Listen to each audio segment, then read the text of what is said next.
जय Sai Ram. Welcome to बंदे हैं हम साई के। बाबा की कृपा से आज आपको एक बहुत प्यारी साई लीला सुनाने जा रही हूँ और साथ ही साथ आप सबका भी शुक्रिया करने जा रही हूँ। आज से कुछ समय पहले हमने एक अनुभव शेयर किया था जहाँ मैंने आपसे ये विनती की थी कि वो जो डिवोटी हैं उनकी बहन बहुत बीमार है, उनके लिए प्लीज़ प्रे कीजिए, क्योंकि उस वक्त डॉक्टर सोच रहे थे कि वो जो ट्यूमर हुआ है वो कैंसरस हो सकता है। क्योंकि डॉक्टर्स काफ़ी अच्छे थे, उन्होंने बहुत से ऐसे केसेस देखे थे, तो उन्हें मालूम था कि हो ना हो ये वही होगा। और ये अनुभव उसी समय का जुड़ा हुआ है जब आप सब ने, हम सब ने मिलकर बाबा से विनती की थी, वो भी विनती की थी।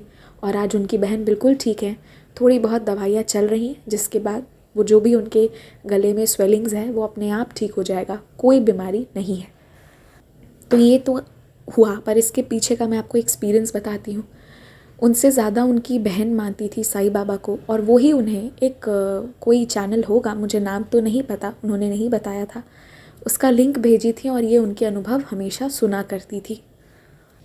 और वहाँ पर वो अपनी ईमेल आईडी भी देते थे, मुझे नहीं पता कौन सा चैनल है, बहुत सारे चैनल्स हैं आजकल यूट्यूब पर बाबा के भी। तो उस ईमेल आईडी पर इन्होंने अपना अनुभव भेजा और उनसे बहुत बार विनती की कि आप प्लीज़ मेरे एक्सपीरियंस शेयर कर दीजिए। और उन्होंने रिप्लाई भी दिया उन्हें कि कर दूँगी कर दूँगी कर दूँगी ऐसा करके। पर बहुत समय बीत गया, वो अनुभव साझा नहीं कर रही थी। और इधर इनके मन में ये आ गया था कि बाबा, यदि ये अनुभव मैं साझा कर देती ना तो मेरी बहन बिल्कुल ठीक हो जाएगी। हो सकता है कि मैं अपने अनुभव सारे भक्तों तक नहीं पहुंचा पा रही हूँ, इसलिए मेरी बहन ठीक नहीं हो पा रही है। ये बातें इनके मन में आ गई थी। और अब ये सोचने लगी कि मैं और किसी चैनल को तो जानती नहीं हूँ, मैं कहाँ अनुभव भेजूँ जो अनुभव जो है वो शेयर हो जाए। तब उस दिन उन्होंने हमें यहाँ पर अनुभव भेजा था और इन्होंने रिक्वेस्ट की थी कि मेरी बहन का रिपोर्ट आने वाला है, प्लीज़ आप ये अनुभव उसके पहले डालिए और कहिए कि ये बाबा की मर्ज़ी थी। मैं हमेशा कहती हूँ, बंदे हैं हम पे भेजते अनुभव आप लोग हैं, मैं भी सिलेक्ट करके रखती हूँ कि चलो ये वाला करना है, पर ये बाबा जानते हैं। मैं आपको बताऊँ, ऐसा होता है कई बार कि मैं सोचती हूँ मैं ये वाला अनुभव डालूँगी, पर होता वो नहीं है, डलाता कोई और अनुभव है। ऐसा अक्सर होता है, अभी रिसेंटली भी ऐसा हुआ है बहुत बार। कुछ डिवोटीज़ के एक्सपीरियंसेस तुरंत चले जाते हैं और कुछ लोगों के एक्सपीरियंसेस जो है ना, वो कहिए कि 2-2 3-3 महीने बाद भी जाते हैं। तो मैं कहती भी हूँ कि बाबा वो क्या सोच रहे होंगे कि इतने दिनों से इसने अनुभव नहीं डाला। लेकिन ये जो एक्सपीरियंसेस हम शेयर करते हैं ना, ये कहीं ना कहीं किसी और के लिए एक ऊर्जा होता है, एनर्जी होता है, एक सोर्स होता है, बाबा को अपने पास महसूस करने का एक तरीका बन के आता है, स्रोत बनता है। तो इसीलिए बाबा सेलेक्ट करवाते हैं कि कौन सा अनुभव जो है वो किस दिन जाएगा। ये इसकी लीला मैं डिटेल में कभी बताऊंगी। और दूसरा ये भी बाबा करते हैं कि किसके पास जाएगा, ये भी चीज़ें होती हैं। तो उस दिन इन्होंने रिक्वेस्ट की, तो मैंने भी बाबा से कहा कि बाबा देखिए, मेरी हाथ जोड़कर विनती है, अब यही अनुभव आप शेयर करवाना प्लीज़, बीच में कोई बाधा नहीं आए, कुछ नहीं हो। ये मैं आपको बाद में बताऊंगी कि ऐसा होता है, कई बार कुछ चीज़ें होती हैं, बहुत स्ट्रेंज होता है। तो उसके बाद ना इनका एक्सपीरियंस जो है वो शेयर हुआ था उसी दिन। और इनके मन में ये बात बैठ गई थी कि यदि ये अनुभव साझा हो जाए रिपोर्ट आने से पहले, तो रिपोर्ट्स जो हैं उसमें पक्का नेगेटिव आएगा कोई बीमारी को लेके, एंड मतलब मेरी बहन बिल्कुल ठीक रहेगी, ये चीज़ें होंगी। एंड फिर ये एक्सपीरियंस शेयर हुआ थर्सडे के दिन, एंड उसी दिन फिर जब रिपोर्ट्स आए तो वाकई में इनकी बहन को कोई बीमारी नहीं निकली थी। तो ये एक इनका एक्सपीरियंस था और ये काफ़ी खुश भी थी कि चलो बाबा जो हैं वो रक्षा कर गए।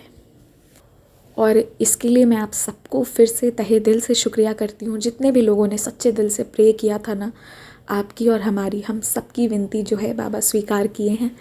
तो बस आप सभी को भी बहुत सारा थैंक यू। बहुत सारे लोग, मुझे याद है, कष्ट निवारण पढ़े थे, कोई कुछ किए थे, आई रिमेंबर।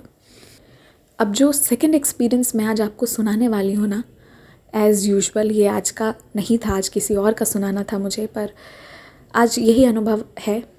इसमें क्या हुआ कि एक डिवोटी है, उनके हस्बैंड जो है ना, मैंने आपको अभी से पहले भी सुनाया था उनका एक्सपीरियंस कि वो कैसे उनके बारे में झूठी अफवाहें उड़ा देते हैं कि ये कैरेक्टरलेस है, ऐसी है वैसी है।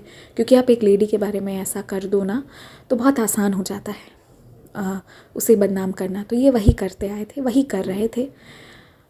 और तभी क्या हुआ करता था कि ये लेडी वर्किंग भी थी, पर वही बात थी कि शुरू में उन्हें हिम्मत नहीं थी और उनके हस्बैंड उनके साथ ऐसा ऐसा करते हैं, उनका खुद का अलग ही लेवल का अफेयर है, जो भी चीज़ें हैं ये सब समझने में उन्हें शादी के बाद भी 20-22 साल लग गए। धीरे धीरे करके समझी, क्योंकि वो शुरू के 10-12 साल तक तो अपने आप को ही सुधारने की कोशिश करती थी कि मेरे अंदर जो भी गलती है मैं उसको सुधारूं।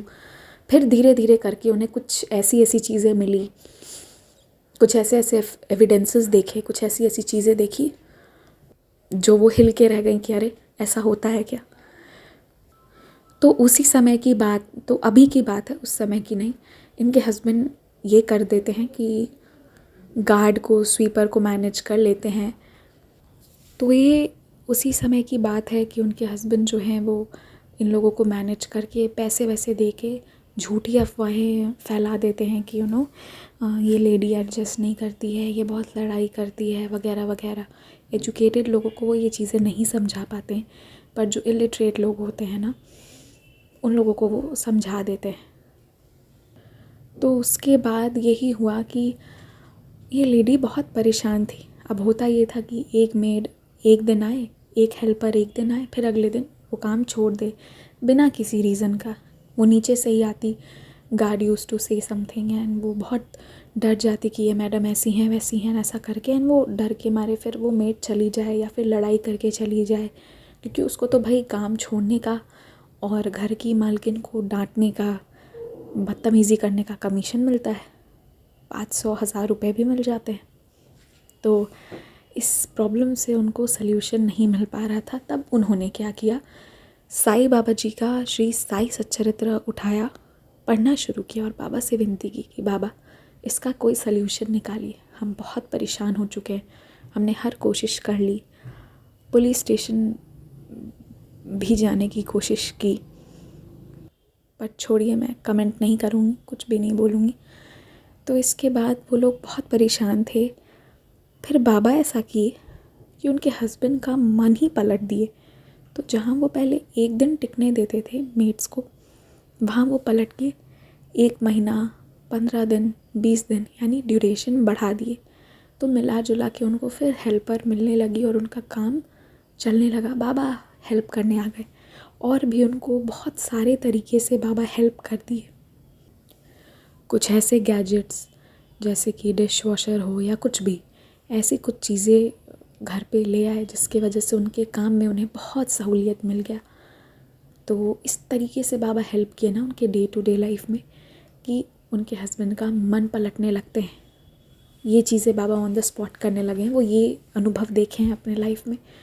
तो जो साईं बाबा है ना, जब आप किसी को लड़ाई करके कुछ नहीं समझा सकते हो तो साइलेंटली बस बाबा से प्रेयर कीजिए। Your silence has a lot of power, believe it. And बाबा पे विश्वास रखिए।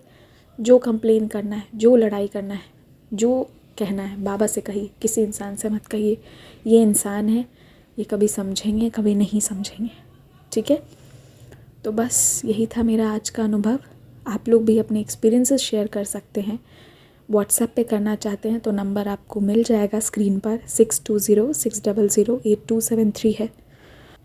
और ध्यान रहे, बस मैं नॉर्मली भेजती हूँ और आप लोग भी नॉर्मली व्हाट्सएप पे एक्सपीरियंसेस भेज सकते हैं। एल्स दैन दैट कोई ग्रुप नहीं है, किसी ग्रुप में ऐड नहीं होना है। बंदे हैं हम की तरफ से कोई भी ग्रुप नहीं है, बस अवेयरनेस के लिए बता दी, क्योंकि ये ग्रुप्स पे बहुत डर्टी पॉलिटिक्स होती हैं एंड कुछ ऐसी घटनाएं भी सामने आई हैं जो नहीं होना चाहिए, इसीलिए बी अवेयर। और आप लोग साई परिवार सोच समझ के जुड़ते हैं, बट सोच के जुड़िएगा। साई परिवार है पर आप नहीं जानते हो कौन सा इंसान क्या कर रहा है क्या नहीं कर रहा है। बाबा हैं, वो हमें देख रहे हैं, पर इसी दुनिया में बहुत सी क्राइम्स भी हो रही हैं। आँखों पे पट्टी लगा के मत रहिए, be aware and be alert at the same time. क्या कह रही हूँ, क्यों कह रही हूँ, बाद में कभी बताऊँगी। ओम साई राम।